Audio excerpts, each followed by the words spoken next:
Hello, everybody, and welcome to a Slice of Gaming podcast, episode 108 for July 26th, 2025. I am your host, The Uncharted Wolf.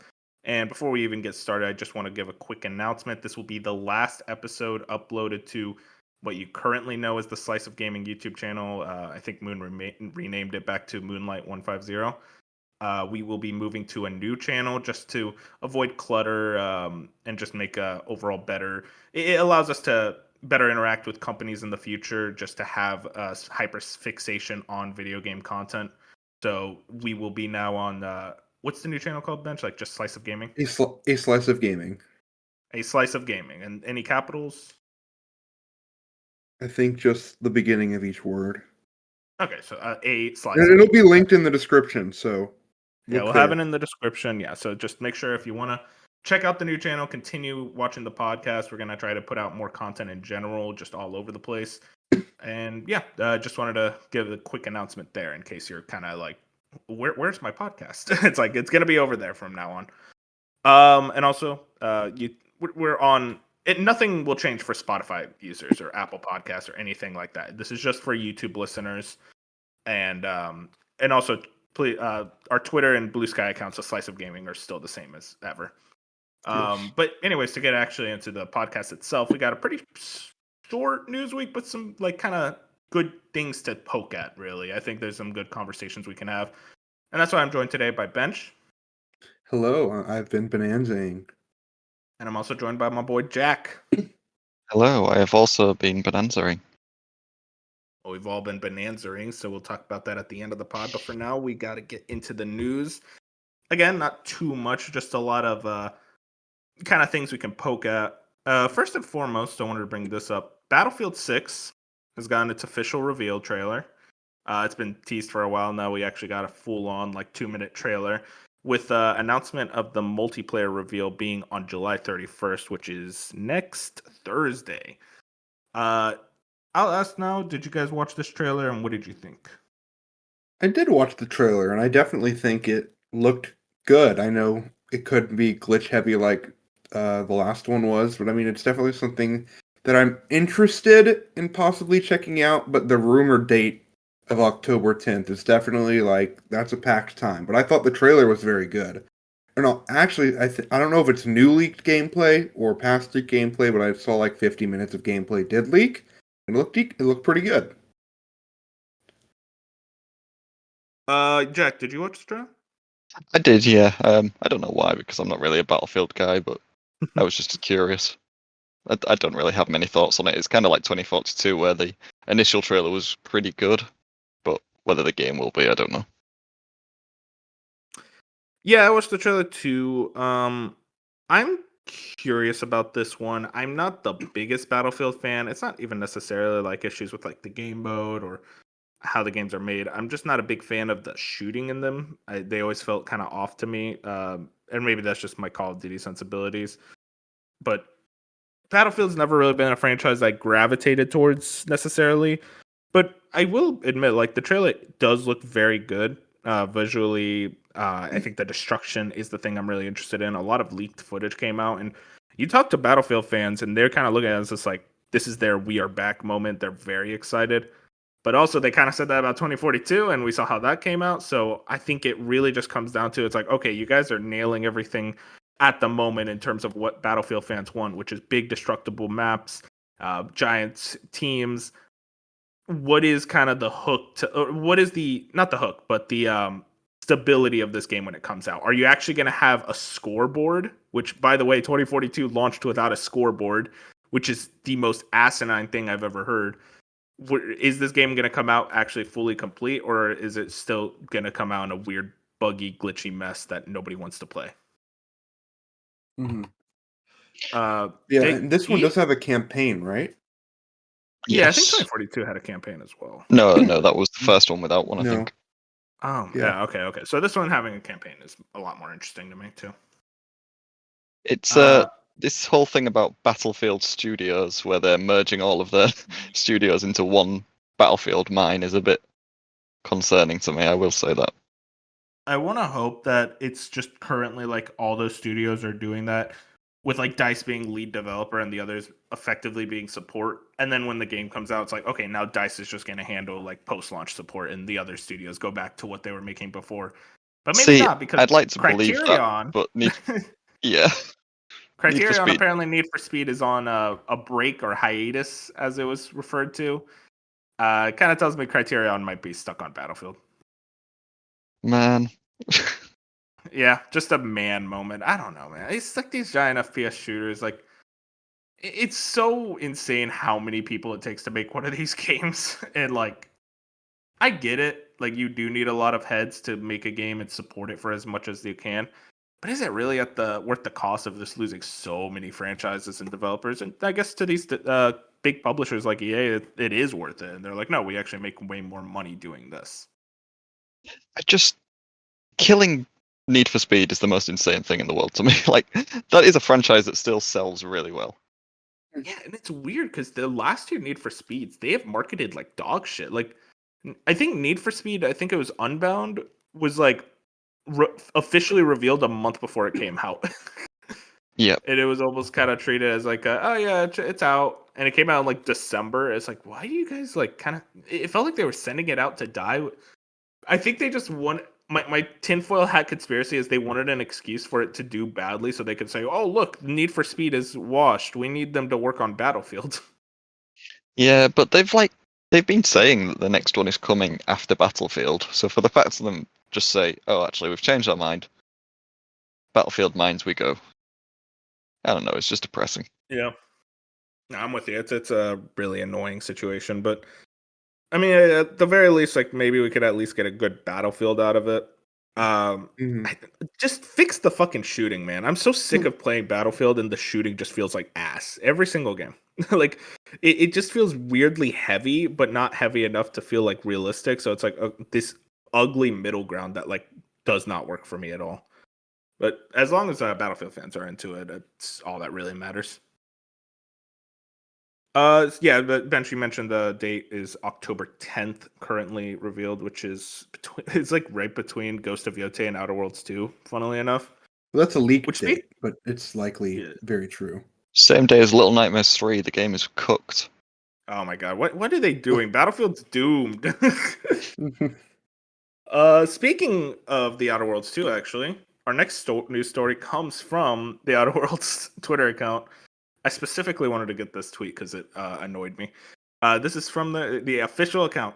Dear Galactic citizens, we have received your SOS via Skip Drone about the pricing. As an organized devoted to making sure that the corporations do not go unfettered, we at the Earth Directorate have worked with Redacted to revise the price of the Outer Worlds 2. While this will not bring peace to the galaxy or even your local colony, we assure you that we will fight. We are here to fight for all colonies in every way that we can from the office of the director of the Earth Directorate.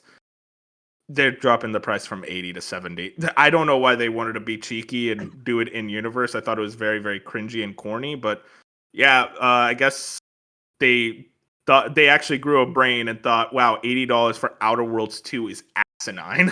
So they actually went down to 70. Which I'll be honest, is still a little bit too much for that game in my opinion, but hey, you know what? To each their own. No, I definitely stand on the other side. I think 80 was definitely too much. I think someone only like Nintendo can kind of get away with 80. But yeah, 80. Like if it's GTA or a Mario Kart, something that's like one of the best selling games of all time. Yeah, I just think Outer Worlds 2 is expensive enough to warrant the full game price, but that full game price shouldn't have been 80.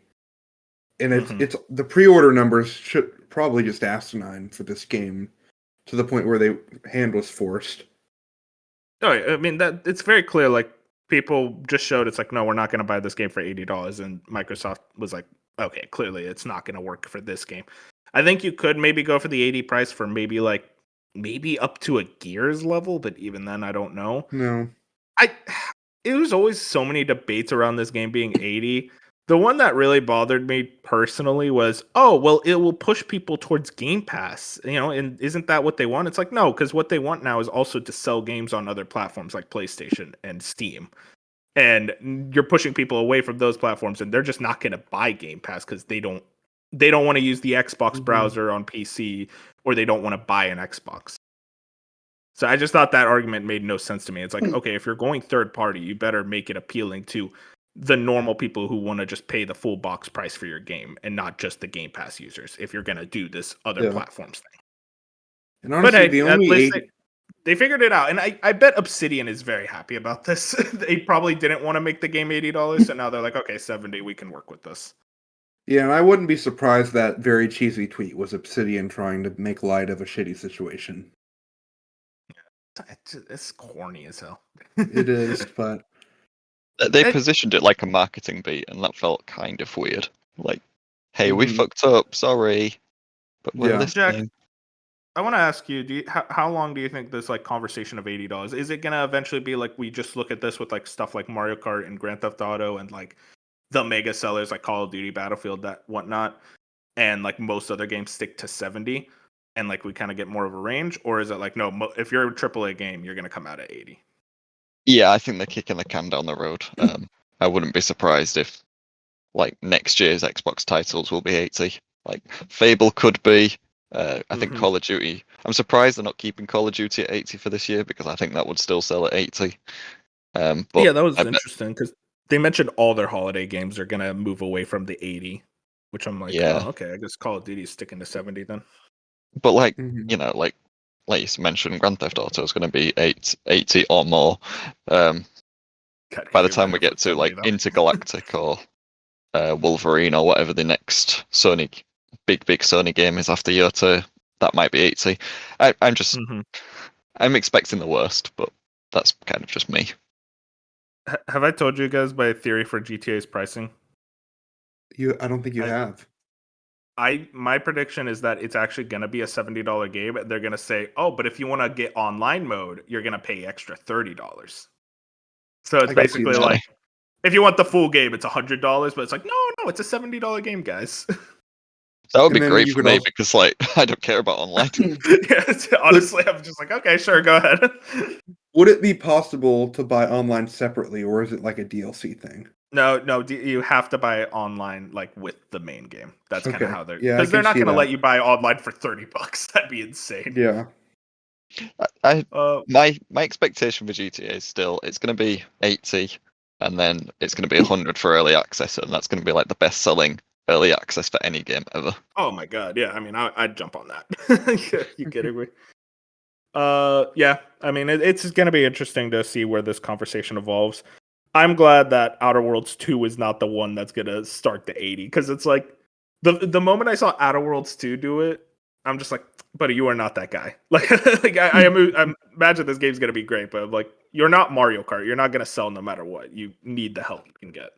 Listen, I mean, Redfall started the 70 for them, so it could be worse Oh my god, was Redfall the first $70 game for them? from Xbox. Yeah, That's insane. Really? Wow. Yeah. Wait, did they not have anything in 2022 that was 70? they Yeah, didn't wait, 'cause release that was anything in 2022. Yeah, no, that was pre Call of Duty deal too. Damn, what that's fucked up. Redfall being your first $70 game. Yeah, that's weird. Next story is something a bit more interesting. VGC has this with release news expected soon. Metroid Prime 4 has been rated. There's a tidbit in here that I really want to dig into. Metroid Prime 4 has been rated by South Korea Classification Board. According to a listing published on Friday, the Switch style has been rated. Prime 4 is due to release sometime this year with the original Switch, according to the company, with an enhanced Switch 2 edition also planned. According to reports, Nintendo is planning to hold a Nintendo Direct stream immediately, which matches with what VGC has heard from sources, where it's likely to announce an official release date for Prime 4. So the idea is Nate the Hate kind of specified this too about a Nintendo Switch 2 Direct happening next week. What that Direct entails is going to be interesting. Recently, he brought something up is like there's going to be a lot of third-party stuff, third-party ports announced at whatever the Direct next week is going to be. And I also wanted to bring up this thing from the game business. Stealth 40K brought this. Game business says Microsoft will be announcing Switch 2 games in the coming weeks. Which coming weeks, one of those weeks is going to be when the Direct happens. So I wanted to ask you guys about this Switch 2 Direct. What do you think it entails? Is it going to be like a full-sized and mini partner showcase, as Jack says? I will say, I don't actually think it's going to be a partner showcase. That's mostly just my expectation of the level of direct it's going to be. I think it's going to be almost all partner games with a tiny splash of first party. Yeah, I mean, Yeah, I that's think kind this of is most Nintendo Directs, really. yeah. I mean, and a lot of those partner games can also be games Nintendo have partnered with other people, like a Fire Emblem game. I do think this is a normal direct, and it wouldn't shock me if it goes above the normal 40-minute bar to be 50, just because I think there is that much partner stuff to showcase. Like if you look at the Nintendo eShop on the Switch 2, there isn't that many Switch 2 games actually announced, and I think this is what people are waiting for. So I think we could see a 50-minute. I think an hour might be pushing it, but I wouldn't rule it out just because of the volume of things they have to show. And I still do think Nintendo does show up with 2026 stuff. Like Wolf has mentioned Animal Crossing, I do think Fire Emblem is dated whenever it's shown, whether it be this year or it could be like a January thing. So I'm expecting a very solid Nintendo Direct because they have a lot to show. They were waiting until after Donkey Kong, so they have their two biggest games this year of the year. They don't have anything. They can't really show anything besides Mario Kart DLC. So I'm expecting, even with a lot of third-party stuff, I'm still expecting a very good showcase from Nintendo's first-party IP. Are you guys expecting a September direct? If this Direct happens, no. Right. Okay. If it's, I Because think there will be a Direct, but it could very well be a partner showcase or a mini. And I think they get back on track of February of next year. Yeah, because It's just- the Go Direct's on. been kind of like thrown off course because of the Switch 2, because we got like 2 in the span of 2 weeks around like March, April, and then we get this one in July. It's like, okay, we kind of announced all we can at this point. I'm just kind of like, go on. The only holdup I would say is if they really don't touch on anything 2026 at all in this direct, then I think we see a September direct. But I do think they touch on a variety of 2026 titles in this direct. So I think a mini or partner showcase is likely. I don't think we go the rest of the year with no direct whatsoever, because I do think they will have things to announce from partners. Yeah, I'm kind of leaning that way with no 2026 stuff. Maybe a Fire Emblem in January, but unless because I could just see them dropping, I don't know, a Nintendo Today message about Rhythm Heaven is February or something like that, or Tomodachi Life is early next year, and then holding off until February to give us a Switch 2 games, really. But that's just kind of my prediction. Nintendo Today has really thrown off the idea of like when they announce stuff now, because it's like, oh, how are they going to announce a date for this game and that game? And it's like, oh, they'll just do it on Nintendo Today. Though I do think they kind of treat certain games differently, where like Prime 4, I think they want to announce in a direct to get as many eyes on it as possible. Listen, man, hot take. I don't think they care about Drag X Drive, guys. So I think they were like, we can just throw that on Nintendo Today. I've been thinking about Prime 4. This is kind of just off topic, but is having the number in the title a mistake? No. See, I would normally say no, but considering the fact they're not giving us a way to play 2 and 3, I feel like there's going to be quite a few people who are just like, well, if I can't play the rest, then I'll just wait.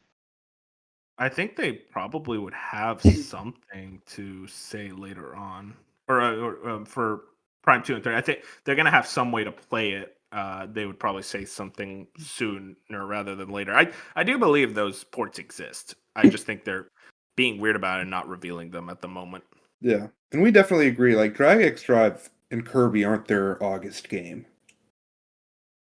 I don't know about that. I think that's their August game. I don't think I agree with that. I think they could throw something in August, late August. Before? But I mean, Donkey Kong was 2 months before. I mean, Mario Kart was 2 months before. What would they throw in? Metroid? I think Metroid's possible. No, I just think that's way too short of a lead. If Fire Emblem's been done, then that's possible. I just think Drag X. I am in the rare camp that I think we have one unannounced game for this year. So, I don't think that's impossible, but I also think it's like I don't think you need anything more for August if you already have the Kirby DLC and Drag X Drive. That's fair. I just want more than that, I guess. I just Like, remember listen, I think Splatoon we all Raiders. want. I think we all want something other than Drag X Drive. Like, okay. What? Speak for yourself. I mean, I'm Yeah, holding out. I know. I'm sorry. I'm excited for that playtest they're doing. I just want to know how it Mhm. feels to play. Yeah, I agree. But yeah, I'm curious what this direct's gonna have. Microsoft ports. That's not too surprising as well. It was kind of weird when we didn't see any Microsoft ports in the Switch 2 Direct. So now it's like, okay, this makes more sense that they were kind of holding out.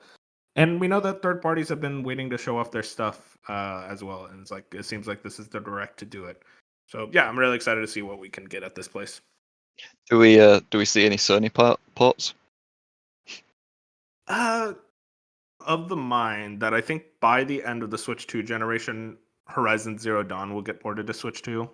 I just don't think it's ready yet. I don't think Nintendo sent Sony dev kits because I think they have like a weird thing like, oh, they're technically our competitor.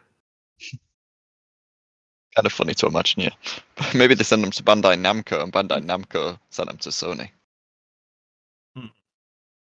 Yeah, there was that job listing. I didn't put it in the doc because I didn't think it was important, but it was like about PlayStation hiring someone for like what was it about porting games to consoles like Xbox and Switch 2 and whatnot. I think the specifications were. I saw that. I was like, yeah, that's not surprising. Like, I don't know. I don't get Mhm. like excited or like, oh man, we need to talk about this job listing because I'm like, okay, what's a job listing? I feel like we're not gonna get much out of this until way later on. And yeah, we know they're porting games to other consoles, guys. We will see when that direct happens. So, and I'm thinking either Tuesday or Wednesday. I don't think they do Thursday. Let's move on to our next story. This is a bit of sad news. Supermassive Games announces more layoffs, delays Directive 8020 to 2026. This is Sam Sepiol at Insider Gaming. Supermassive Games has released a statement regarding a new round of layoffs, which will affect 36 of their colleagues and delay the release of Directive 8020.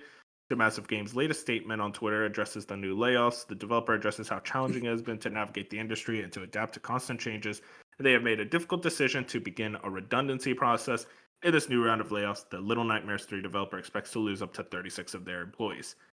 I think we were talking about this, Jag. It was like, wow, they're releasing 2 games in a month. That's pretty impressive in this current games industry. And it turns out it's like, no, you can't actually release 2 games in a month. It's just not a good idea. So makes sense. Directive 8020, that's very much did not seem like a game that made that's not a game that you really need to release like imminently. It is interesting though, because like that is such an October game. I wonder if they delay it a full year or they're like, we'll just drop it in February. It doesn't really matter. Yeah, it's odd, but it is, it's seeing it get delayed is probably a good thing because I feel like the other Dark Pictures games just got squirted out in October every year, and they all kind of reviewed in the 60s. So maybe this is a sign that this one's getting delayed and it's actually going to benefit from it. Yeah, it seems like they're putting a lot more effort into this one comparatively, so that's really good to see. Moving into our next thing, the Pokemon Presents for July 22nd, 2025. I got nothing. This was very bad presentation. Yeah, There was no reason it to was be here. it was a bad presentation. I did like what they showed from ZA. Champion seems interesting, but it was just so bland of a presentation, and I'm still flabbergasted that TCG Pocket, one of their biggest money makers, just was not here, and they released a new pack trailer 12 hours after the show, which just boggles the mind on why you just wouldn't include it in the show, because I mean, I know a lot of people that, including myself, that still play it every day. Like, that would be something interesting to have in your presentation. And for them not to choose to do that is wild to me. Yeah, and just in general, they really didn't show anything on ZA. They showed off a new Mega Evolution, Mega Dragonite. It looks ugly as Mhm. shit. Whoa. I'm sorry. All it did was grow wings on its head. It looks boring. It's a cool tail. We waited that long for Dragonite. The tail's nice. I wish it at least was the color blue if it wants to be closer to Dragonair. I've never been the biggest Dragonite. I'm not Yeah. really a Dragon Knight fan though, so it doesn't really matter to me. Hmm. But yeah, I'm just miffed that like it feels like it's like, oh, we're going back to Kalos. We're gonna get Kalos megas, and the first new mega they show is a fucking Kanto Pokemon. It's like I'm fucking sick of Kanto. Stop, no more Kanto. But yeah, I don't know, just bland presents, not much shown off. I'm interested in that Aardman show. I like Aardman a lot, and I like the idea of like a Surfetched and Pichu. Like that's cute, but other than that, pretty just like could have been an email. You could have just posted Yep. a lot of this stuff on Twitter or just thrown this trailer in the direct. Hmm. Moving into our next thing. There's a quick shout out. Elden Ring Twitter account drops this. The flame of thy passion burns ever bright in these shadowed lands. To all those who wander the lands between, we offer our deepest thanks. And they specified 5 million sales for an Elden Ring Night Rain and 10 million sales for Shadow of the Erdtree, which is pretty fucking insane. Shows how strong the IP is, even outside of just like the base Elden Ring, which recently hit the 30 million milestone. It's pretty it's pretty fascinating to see a 1/3 of people who bought Elden Ring bought the DLC. That's like I think some of the highest DLC attach rate I've seen for a game of that size of sales. What was the oh god, Phantom Liberty for Cyberpunk? I actually forget. They mentioned recently how much that sold. I could search it up real fast. I But got it. oh, you got it. Okay, but it's 10 interesting million. because that's 10 million. Yep. Yeah, 10 million. Cyberpunk also sold 30 million. So yeah, okay, around the same. I mean, shows that I think the people who played both Elden Ring and Cyberpunk are very hardcore and want to check out the DLC as well as, at least in the case of Elden Ring, check out something like Night Rain, which seems to be doing very, very well, especially after all the updates. So yeah, very awesome to see. And they also recently added duos mode, which is great. I'm curious to see if that's balanced. Moving into our last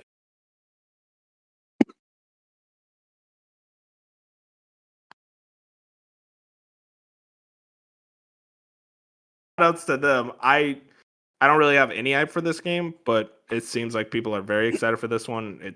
It's Dying Light 2 sold a lot, so I'm expecting this one to also do well. This is effectively their Dying Light 3 in a way. So Hmm. hey, we'll see how this does when it comes out. And a busy time, but honestly better for this type of game, I think. Because I think the other games releasing around this time are a bit more niche. But that's all the news. But there is one more thing I need to talk to you guys about. And that's the top 20 best-selling games for June 2025 in the United States.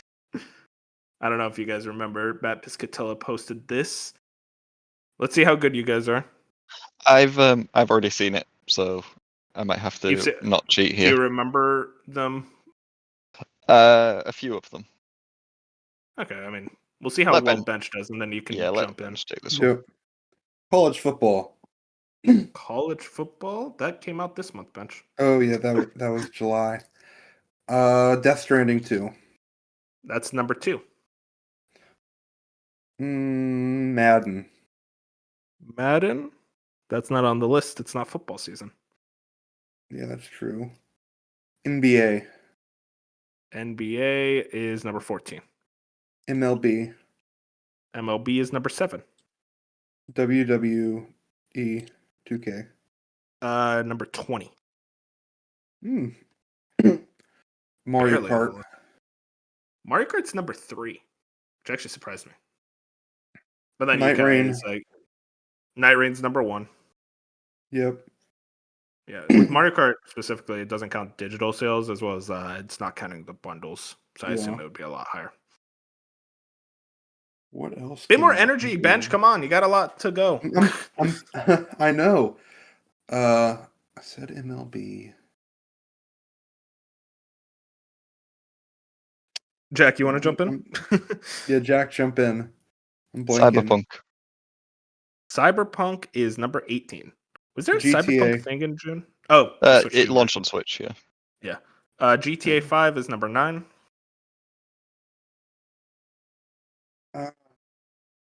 Oh, real quick for Cyberpunk, that's interesting. Digital sales not included. So it sold that much physically, which is really cool.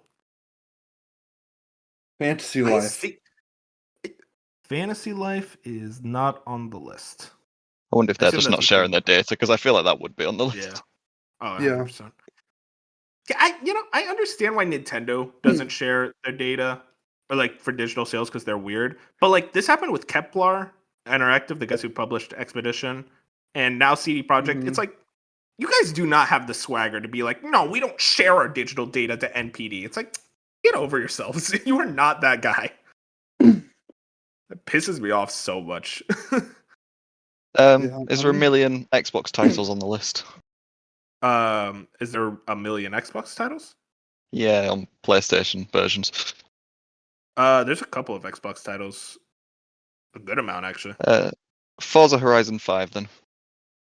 Forza Horizon 5 is number 6. Call which of is Duty. Insane.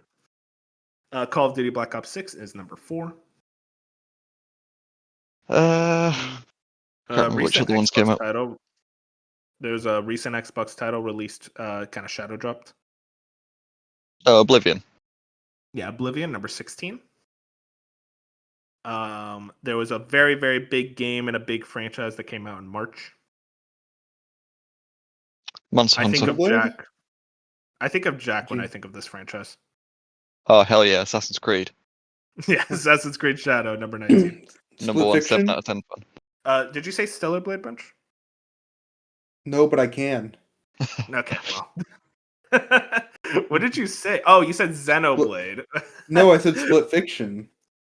No, you said Xenoblade earlier when I Oh, said yeah, the March. yeah, I date. I got did. that confused. Yeah. Well, Split Fiction is also on the list, number 11. Stellar Blade is number 5 because of the PC Yeah, port. because Best-selling game. Best-selling game of all time, guys. GTA. There's another game Minecraft. that sold more. There you go. Minecraft, it's number 8. Oh yeah. Okay, you're missing one big sports game.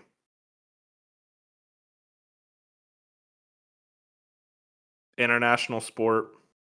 Every I 4 see. years. Olympics? No. You got it. FIFA. Oh, Why'd you you go said for every 4 FIFA? years. Because Yeah, you every said 4 every years. 4 There's years. the World Cup. The World Cup is every 4 years. I don't know soccer like that. You don't know the World Cup is every 4 years. I didn't. I know. I don't watch the World Cup. That says way more about you. I'm actually more annoyed at Jack, Mr. UK. Oh, I hate football. Soccer, you mean? No, I don't. What? No. Football's the even more boring sport, Jack. The one with loading screens. You are missing. Based off the number 1 game. It's the game that's based off of it. Elden Ring. Yeah, number 13. Made by the guys who did GTA. Red Red Dead Dead 2. Redemption 2. Yeah, Red Dead 2, 15. This game had a really big resurgence last month, like out of Oh, nowhere. Battlefront 2. Yeah, Battlefront 2, number 17. And then you're not getting this one. It's a brand new Switch game. Came out in June. Published by Marvelous. Rune Factory, Oh, I know. Guardians of Azuma. Yeah. Yeah, Rune Factory. I don't know how it sold that well, but hey, apparently Rune Factory's got that clout, I guess. So Hey, shout the outs physical to it. freaks are happy. It all came on the cartridge. Yeah, I think that's probably it. Wasn't it on Switch and Switch 2? So maybe with both Yeah. of those combined, it probably helped it. Shout out. I didn't know because Rune they- Factory they- had that game. sauce. They delayed that game to line it up with the Switch too, so I bet that must have like helped massively. Oh yeah, for sure. People wanted games to play on their Switch too. But yeah, interesting stuff here. So Mario Kart World at 3, then Death Stranding 2 at number 2. It is interesting to see a Night Rain hitting that number 1 spot, even above Death Stranding 2, but also not too surprising because that IP power. Stellar Blade at 5 really tells you a lot about how strong that PC launch was. We know that game's at 3 million now.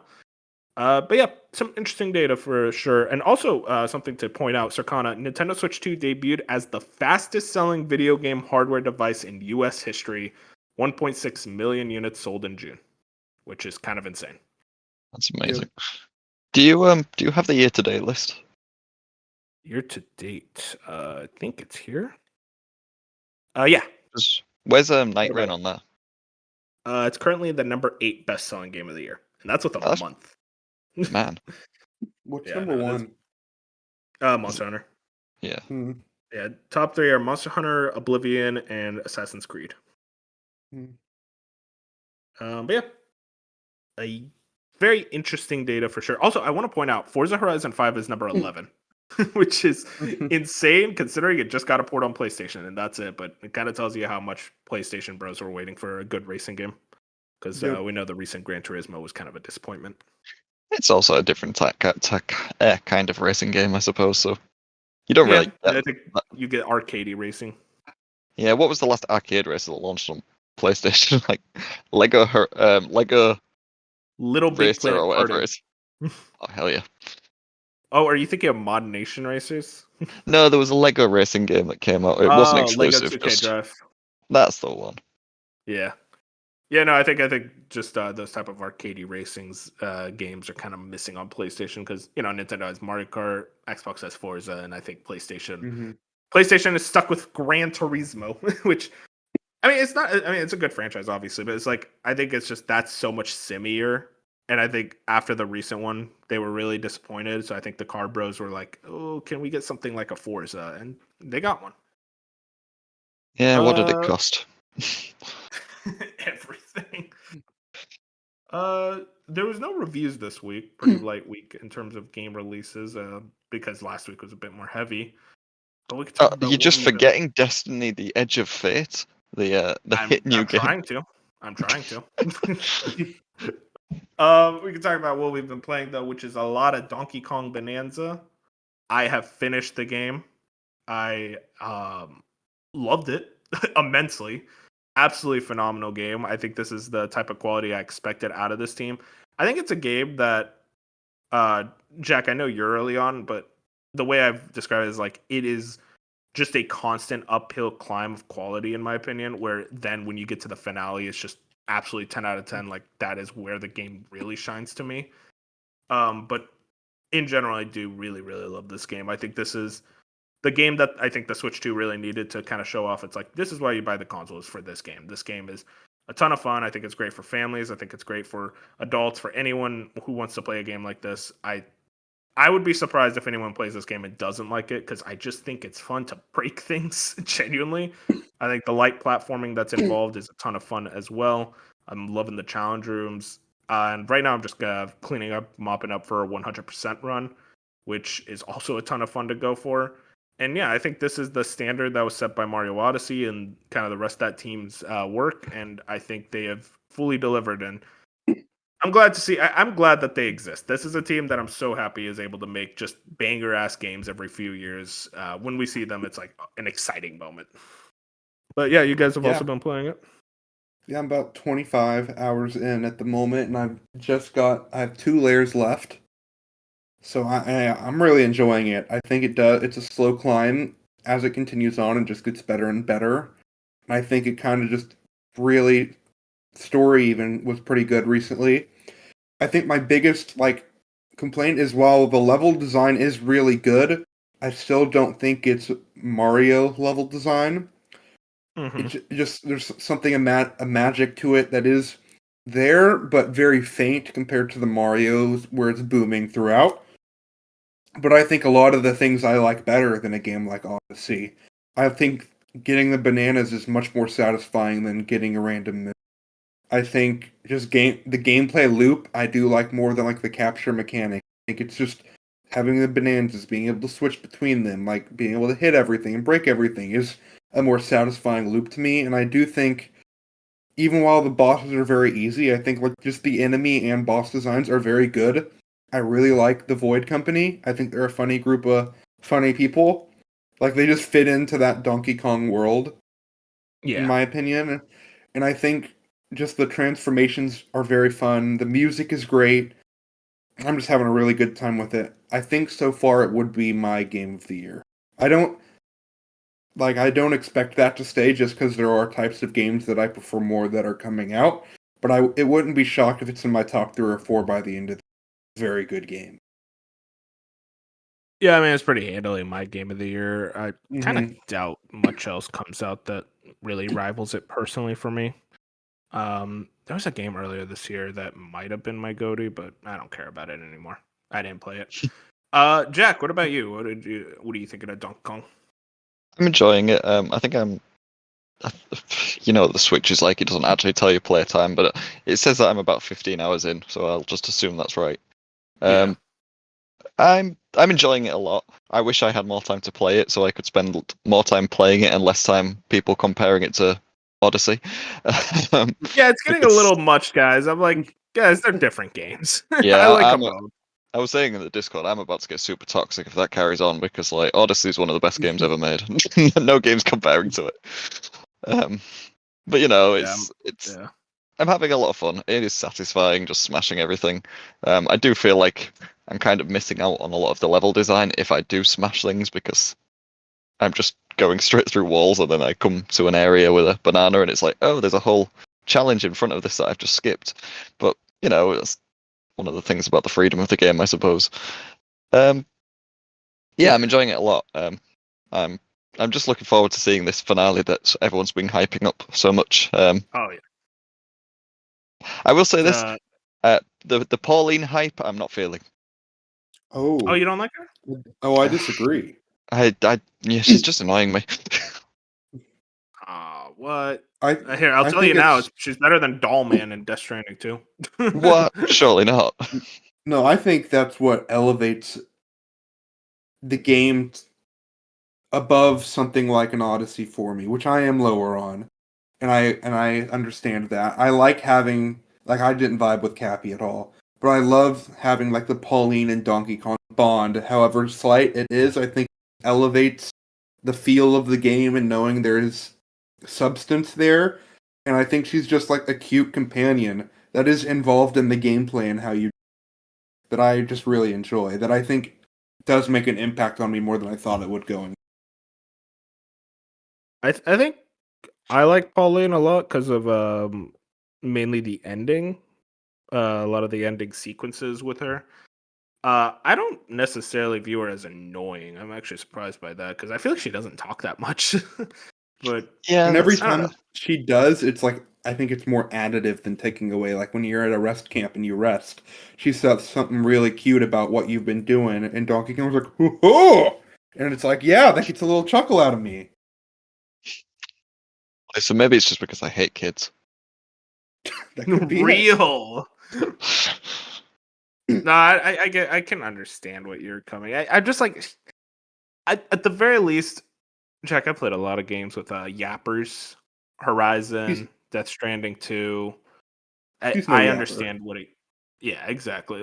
Listen, Jack. The amount of JRPGs I've played where the party's like, "Oh, you got him! You hit him! He's one hit." Oof. When I compare it to Pauline, I'm like, "Oh my god, inner bliss." She's barely talking. Listen, Um, I think part of it is just because like everyone's saying that she amplifies the story so much, and I don't care about the story. hey, that's real. I respect you I for just that. and I do. That's what kind of captivates me more so having a narrative thread than something like Odyssey, where I it's wouldn't kind of just necessarily you're going to care. save Peach. Well, my thing is like I don't think I care at all about the story, but what I like is the characters. I think the characters are just really Yeah. they're just fun. I like talking to them. I like seeing Diddy Mhm. and Dixie there. It's just entertaining, but I wouldn't necessarily say the story is anything special. But that's I also just think what I the come. whole finale is so epic. That's also just what I come to games for, and I think y'all slightly differ on to varying degrees. Wolf more so than Jack, but even Jack. Like I just having that the tiny story thread and character thread a 3D platform, just naturally makes me more invested. Yep, that's Yeah, like fair. I was really invested in Astro's immaculate story, you know? I can't believe that didn't win Best Narrative last year. I'm not gonna lie. That's what I'm saying, dude. He was like nominated for best voice actor, at least. That's good. What did I give Best Narrative to? I think I gave it to Zelda because, of course, I did. Wait, was it so? No, because It was probably there weren't Zelda. there weren't a lot of story games last year. It was a great year for me, but I don't remember. There was something. You big. probably gave it to Metaphor. Oh, I didn't give it to Metaphor. What did I? Good I boy. love Metaphor. I Oh, didn't. That story wait. felt really flat. You know Yeah. what? You know what my best narrative was? I think I actually gave it to Astrobot. Hell yeah. Because I'm like I don't care about any of these stories. I give it to Astrobot, I guess. I will say, like, kind of going on that, I am super excited to hear where like Donkey Kong lands for everyone at the end of the year because I do think there's going to be quite a difference of opinion, but we'll see. Yeah, I really hope it wins Game of the Year. I don't think it's gonna win Game of the Year at like any of the big places. Maybe like an IGN, but I think it's just such a well-designed game that I'd be shocked. I I want more games like this to be considered for Cody. Is kind of how I feel. I don't want the like my wife is dead games like Expedition always winning. It's like, okay, I don't care about this type of stuff, but that's just me. Listen, I'm a big Wife is Dead fan. Me It's too. like, okay, dude, your wife is dead. All right, no one asked. Yeah, You it's just my favorite genre. My wife is dead. I thought you were cool, Jack. I thought you were a fan of Zelda. That's Yeah, more there's no like dead my wives in that girlfriend game, is that's fair. gone. But yeah, Donkey Kong, really awesome, loving it. I think that's it though. Jack, do you want to just shout out the Sea of Stars DLC if you want to? Yeah, sure. It's a lot of fun. It's I'm always a bit weird when it comes to DLC releasing so long after the base game. Like, I know it's only been 2 years, but it feels a lot longer. So it did take me a while to get used to everything again.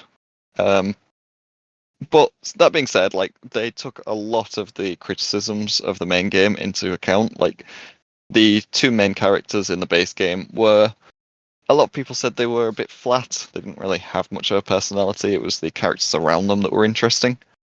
But in this, they obviously took that and said, yeah, we're going to look into this, and they did flesh them out a lot. They did a lot to change the combat, which I totally respect. And yeah, it's mostly standalone. It's weird that you have to beat the base game to get to it, because it's kind of like, I don't know, it just overcomplicates it a little bit, making it so standalone. But I was glad because I didn't have to remember any of the story details of the base game, which, I'll be honest, I only remember the highlights, so that was quite good. Other than that, yeah, it's great. The music still slaps. It's Sea of Stars. It's one of my favorite games. So yeah, I liked it a lot. Yeah, no, was it a short DLC or? I think it's about. It was less than 10 hours, so yeah, it was pretty short, which was very appealing for me. Perfect. Maybe we'll see it at the Game of the Year. Listen, there are no other DLCs that I'm probably going to play this year, so it very well could be. For Goaty? Not for GOTY, but for Come best on, DLC at the dude. Slice of Gaming Be a Awards. man. Be a man. Jeff Keighley allows it. You should allow it. But yeah, I think that's all we've been playing. I'm excited, Jack, for Ninja Gaiden Ragebound. Yeah, me too. It's coming out I'm next Friday, I think. I'm in a weird spot because like I want to play Shadow Labyrinth after Donkey Kong, but now I'm kind of like, maybe I'll play that after Ninja Gaiden. Yeah, you better not fucking prioritize Shadow Labyrinth over Ninja Gaiden. I'll actually genuinely be mad at you. Yeah, but 2 Metroidvanias in a row, either way I go, it's gonna be a good time. Ninja Gaiden isn't a Metroidvania. That's like a 2D I thought action game. It's like level by level. I thought Shinobi was the 2D action game one, and Ninja Gaiden was more Metroidvania, but maybe I'm wrong. Yeah, I think they're both 2D action. I don't think either are Metroidvanias. Even better. Fantastic. Yeah, dude, seriously. Listen, I love Metroidvanias, but I'm like, okay, I'm done. Like, I got Prince of Persia last year. I got I mean, we're probably gonna get Silksong in the coming weeks. Probably. Yeah, who fucking knows anymore? Maybe. If even. We'll see. But yeah, I think that's it for our episode. Fun episode, short podcast. I'm hoping I want to get something a bit longer. I assume we're going to start getting a lot more news coming out in the coming weeks, especially with Gamescom rolling in late August. I think you're going to get a lot of headlines there. Some dates, hopefully, for what's it called? Some November games. I feel like November is very quiet right now. It's kind of weird. And also, of course, the Nintendo Direct. That's probably next week. We'll see where that is. We will cover all of that and more. Hopefully, you guys check us out. The new channel, A Slice of Gaming just A Slice of Gaming. Remember, all of our videos are now going to be posted over there. So just telling you guys that now before you try to be confused about where the feed is, But yeah, hopefully you guys check us out on all the other podcast platforms like Spotify, Apple Podcasts, like us. That helps us a ton. Also, leaving a review on Apple Podcast helps. And follow us on Twitter and Blue Sky at A Slice of Gaming. But with that, good night, everybody. Good Bye. night. Oh, banana.